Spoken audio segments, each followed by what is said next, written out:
تلفزيون ال جي سي 2 اوليد الجديد هو احسن تلفزيون اوليد ممكن تجيبه، مش بس عشان الشاشه الروعه، بس كمان لان التصميم بتاعه فعلا استثنائي، ومنصات السمارت تي في اللي هتعوزها كلها موجوده. اللي لاحظته خلال تجربتي ان مفيش حاجات كتير اتحدثت او بقت احسن، بس الحق ان ما كانش اصلا في حاجات كتير محتاجه تتعدل او تتحسن. لكن اللي يخلي ده واحد من احسن تلفزيونات اللي اتطرحت السنه دي هو جوده الصوره الهائله مقارنه بالسعر. الحقيقه ما توقعتش اقل من كده من سلسله الاوليد تي في الاكثر مبيعا من ال جي.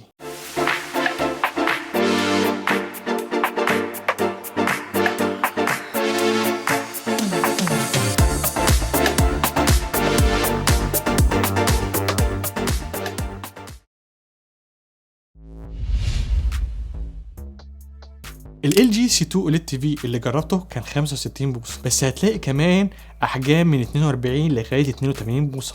ولو انت مش عارف تجيب اي حجم فيهم، قريب هعمل فيديو يساعدك تختار ازاي حجم التلفزيون وانت بتشتري. هنا اسعار التلفزيون واحجامهم المختلفة: 42 انش وال 48 انش وال 55 وال 65 وكمان ال 77 انش واخيرا ال 83 انش. صحيح ان البورتس هي نفسها في كل الاحجام اللي قلناها، لكن خد بالك ان الايفو بانل الجديده مش هتلاقيها الا في حجم ال 55 بوصه وانت طالع، فممكن تلاقي فرق في الاداء عن الحجمين الاصغر ال 48 وال 42 بوصه. هيكون ادائهم اقرب لاداء الموديل القديم ال جي سي 1 اوليد، لكن 55 و65 و77 و83 بوصه بيستخدموا الاوليد ايفو وهيدوك تقريبا نفس الاداء. سعر تلفزيونات ال جي سي 2 اوليد مخليه اكيد في فئه اعلى واحسن من التلفزيونات الرخيصه، بس في نفس الوقت هو سعره مناسب اكتر من تلفزيون ال جي 2 ال 65 بوصه اللي بيجي ب $3000. تلفزيون ال جي سي 2 اوليد خفيف ورفيع جدا جدا، سمكه 0.1 انش في نص التلفزيون اللي فوق، وده تقريبا نص سمك تليفون الايفون 14 برو. هتلاقي الظهر سميك شويه، وهتلاقي في النص اللي تحت من ظهر التلفزيون الجزء اللي مجوع مكونات التلفزيون زي السماعات، لكن التلفزيون بشكله عام سلس جدا. التلفزيون 65 بوصه وزنه اخف ب 50% من موديل السنه اللي فاتت السي 1 اوليد اصدار 2021، وحسب كلام ال جي فالوزن الاخف ده راجع لانهم استخدموا مواد تانية اخف لكن بتقدر تتحمل وتعيش زي الموديل السابق بالظبط. كمان هتلاقي رجل في سنتر التلفزيون عشان تحافظ على توازنه لو حطيته على ترابيزه او على اي سطح، بس رجل التلفزيون دي هتاخد مساحه كبيره، خصوصا لو انت عاوز تحط ساوند بار مثلا قدامه هيبقى صعب قوي. لكن لو انت مش ناوي تستخدم ساوند بار يبقى ممكن تستخدم واحده من ال جي ستاند البسيطه سي 2 اوليد مثلا مناسبه للجاليري ستاند وكمان الفلور ستاند من ال جي، يعني خيار كويس جدا لو انت مش عاوز كابينت عاديه للتلفزيون بتاعك، مع انك ممكن تستخدم فيزا 300 مللي 300 مللي وتعلقه على الحيطه. والخيارات الكتير دي ممكن تشجعك تشتري موديل السي 2 بدل الجي 2، لان الجي 2 مفيش معاه رجل يقف عليها وبيحتاج تثبته على الحيطه بس.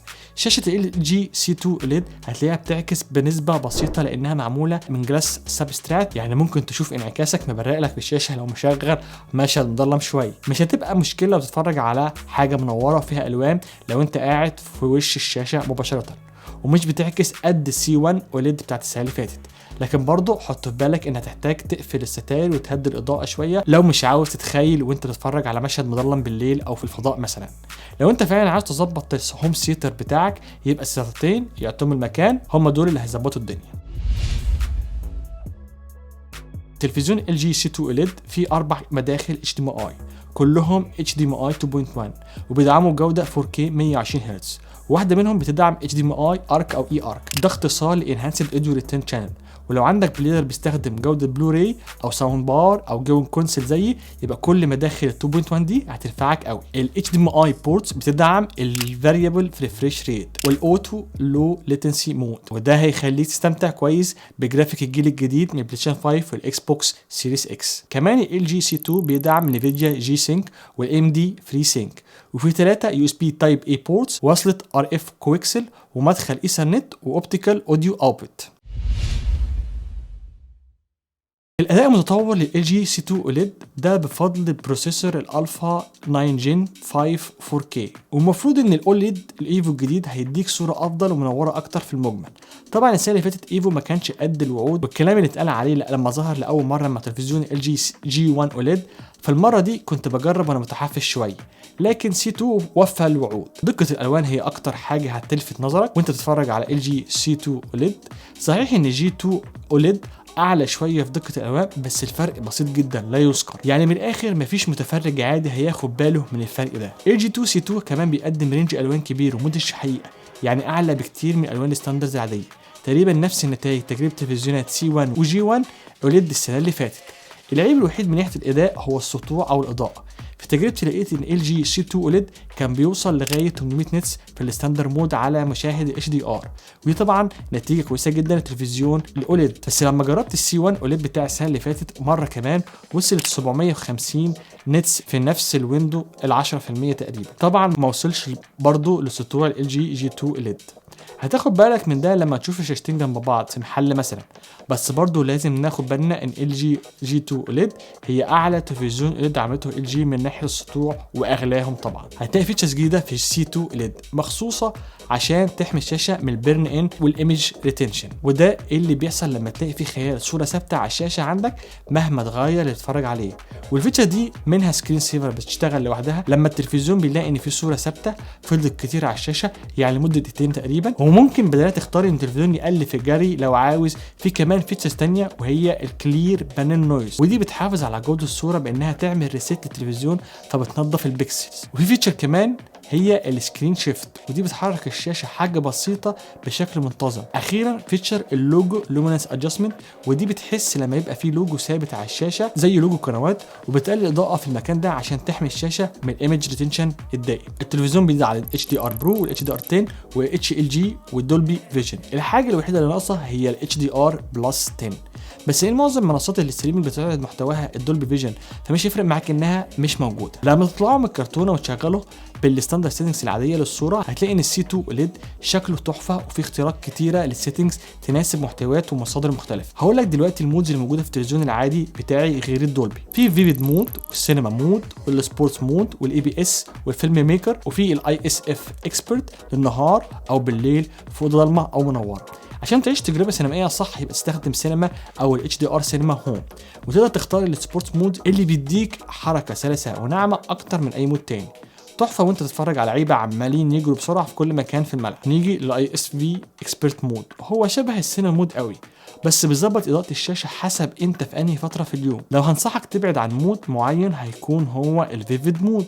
لما شغلته لقيت الالوان بقت حاده وبارزه قوي، وتحكم في الصوت والدوشه خلوني احس ان ديجيتال قوي. مود الفيلم ميكر هو اريح واحد للعين ولقيته مناسب للافلام الكبيره.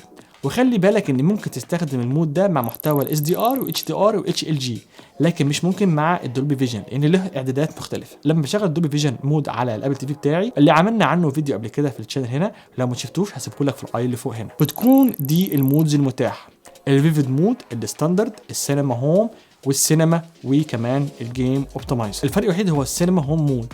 لو انت تتفرج على محتوى دولبي فيجن في اوضه ليفنج عاديه هتلاقي المود ده منور اكتر شويه من السينما مود العادي، وده هيفرق معاك لو تتفرج في مكان اضاءته الطبيعيه عاليه. اخيرا وقت اللاج او التاخير في تلفزيون LG C2 OLED TV هي 12.9 ملي سكند، ما تقدرش تطلب احسن من كده من تلفزيون بريم. يعني C2 OLED واحد من احسن التلفزيونات اللي ممكن تستخدمها في الجيمنج. حجم ال 42 بوصه هيساعد تتخلى عن شاشه الجيمنج بتاعتك بسهوله، وكمان برضو حجم ال 65 بوصه هيكون جزء هايل من الجيمنج كونسول بتاعك. الجيم اوبتمايزر منيو من LG واحده من التولز المفضله عندي من الاول للتي في جيمنج، بس دلوقتي بقى كمان بيدعم الدارك روم مود وفيها سيتنج جاهز للسبورتس جيمنج. تلفزيون LG C2 بيجي ببروسيسور الشركه ال A9 من الجيل الخامس، وده يخلي الصوت ستيريو سراوند 7.1.2، وLG بتسمي ده AI Sound Pro، وده تحديث من ال 5.1.2 الشانل اللي كان موجود في الموديل اللي فات. التلفزيون اصلا فيه 2.2 شانل سيستم بقوه 40 واط، طبعا ما يجوش حاجه جنب قوه الساوند بار منفصله، ولا هتحس الصوت محاوطك زي ساوند سيستم حقيقي. لكن LG C2 OLED هيقدم لك تجربه استماع كويسه جدا وصوت واضح وواسع. لما تتفرج على افلام فيها حركه كتير زي 1917 بسيتنجز ال AI Sound Pro هتحس بتوجيه الصوت بتاع التلفزيون باصوات الطيارات والرصاص طالعه من حوالين الشاشه. طبعا مش هتلاقي الصوت اللي جاي من فوق زي وانت بتستخدم دولبي اتموس ساوند بار، بس كل العناصر والمؤثرات التانية هتديك وضوح صوت كافي جدا انه يرضيك. صوت البيز الطالع من خبط التانكس قوي جدا يمكن حتى بيهز الارض، والصوت حيوي جدا هيحسسك باللحظات اللي صوتها عالي او واطي في الفيلم.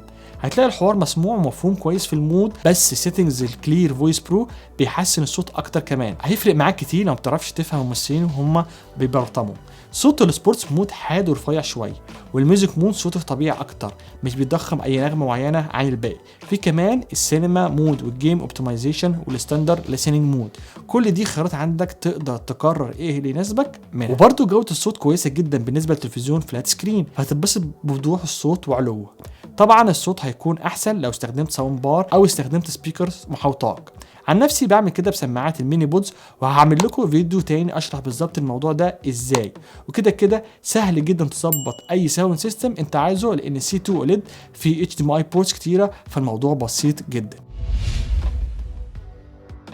كل تلفزيونات ال LG 2022 هتلاقي عليها ويب او اس سمارت في بلاتفورم بتاع الشركه، ودلوقتي بقى اسمه ويب او اس 2022 نسبه للسنه اللي طرح فيها. الإصدار اللي فات كان بيتقال عليه ويب او اس 6. هتعرف تتعامل مع الهوم سكرين بسهوله، وهتلاقي فيها ويدجز هتفيدك زي الجو والابديتس وريسنت انبوتس. تحتها هيظهر لك الافلام والمسلسلات الترندنج، وبعدها قائمه بالابس، ودي اللي هتلاقي فيها معظم الستريمينج بلاتفورمز الكبيره زي نتفليكس وديزني بلس وابل تي في وبرايم فيديو HBO ماكس. تحت كل ده بقى هيطلع لك خيارات التوصيل والاجهزه اللي انت عامل لها كونكت على التلفزيون. تحت كمان هتلاقي اكتر قنوات بتفتحها، وتحتها هتلاقي الابلكيشنز بتاعه LG نفسها زي ابلكيشن سبورتس اليرتس وميديا بلاير. بعدها هيعرض حاجات من الستريمينج بلاتفورمز المشهوره، فتقدر تاخد فكره عن الحاجات الموجوده من غير ما تفتح كل اب لوحده. واخيرا في الهوم بيج تحت على اليمين هتلاقي الويب براوزر، ومطلع لك الريكومندد سايتس زي فيسبوك وامازون ومواقع تانية. السمارت في بلاتفورم نفسها ما تختلفش كتير عن اللي قبلها، لكن فيها فيتشرز جديده لطيفه هتخلي كل واحد في العيله يقدر يستخدم التلفزيون بشكل بيرسونلايزد اكتر مخصوص عشانه. يعني هتقدر تعمل بروفايل لكل فرد في العيله، وده هيخلي كل واحد يظهر له الهوم سكرين بتاعته وفيها المحتوى الريكومندد ليه حسب استخدامه قبل كده وهو بيحب ايه. في فاميلي سيتنجز ثانيه هتسمح لك تحدد السكرين تايم والصوت والاي كير سيتنجز. في فيتشرز تانية تستاهل نتكلم عنها واسمها Always Ready، ودي استخدمتها كتير وانا بجرب التلفزيون. وده باختصار انك لما تكون مشغل التلفزيون بس مش بتستخدمه، التلفزيون بيعرض لك اعمال فنيه او حاله الجو او الاخبار، بس في نفس الوقت بيكون الفويس ريكوجنيشن شغال، فتقدر تقول التلفزيون يشغل مزيكا مثلا من غير ما تضطر تستخدم الريموت. بشكل عام سهل قوي انك تستخدم ويب او اس 22 وتتعامل معاه، وهو هيعرض لك كل المحتوى بتاعك بشكل منظم مرتب في نفس المكان وبطريقه مميزه لكل واحد في العيله. فنقدر نقول ان في تطور بسيط بس مهم عن الاصدار اللي فات. LG زودت فيتشر جديده وهي العرض المتعدد او المالتي فيو، وده بتسمح لك تعرض حاجتين في نفس الوقت من مصدرين مختلفين. ممكن تشغلهم جنب بعض او شاشه جوه شاشه، بس للاسف ليها شروط معينه. ما تقدرش مثلا تشغل حاجتين HDMI بورتس في نفس الوقت، واهم خاصيه اللي هي انك تشغل قناه من التلفزيون مثلا مع حاجه من تليفونك، مش متاحه مع ابل اير بلاي للاسف. التلفزيون بيجي معاه الماجيك ريموت بتاع LG، ده بيكون مزود بميكروفون، فتقدر تعمل ريسيرش بصوتك على اللي انت عايزه. هتحس الريموت خفيف وسهل تتحكم فيه، تقدر تستخدم الزراير او الوايرلس كورسر او الموشن كنترولز، ودي فيتشر هتحسها طالعه من جهاز النينتندو وي. بس خليك عارف ان الموشن كنترولز دي مش متاحه في كل الابس. الريموت والزراير ملمسهم ناعم، والزراير هي نفسها اللي متعود عليها في زراير للجوجل اسيستنت واليكسا والميكروفون. كمان في زراير مخصوص لنتفليكس وديزني بلس وبرايم فيديو، ولو انت بتستخدمهم كتير فهتوصل لهم بسرعه بالزراير دي. من كل التلفزيونات اللي نزلت السنه دي LG C2 OLED بقى هو المقياس الجديد اللي تحطه قدامك وانت بتختار تلفزيون. يعني في تقريبا كل حاجه ممكن تطلبها من تلفزيون بريميوم OLED. الشكل الشيك والاداء والسمارت في البلاتفورمز كلها متقدمه بشكل ممتاز. صحيح ان LG G2 OLED تلفزيون مدهش، لكنه صعب شويه في التركيب، وفي نفس الوقت في تلفزيونات تانية احسن منه في الجيمنج.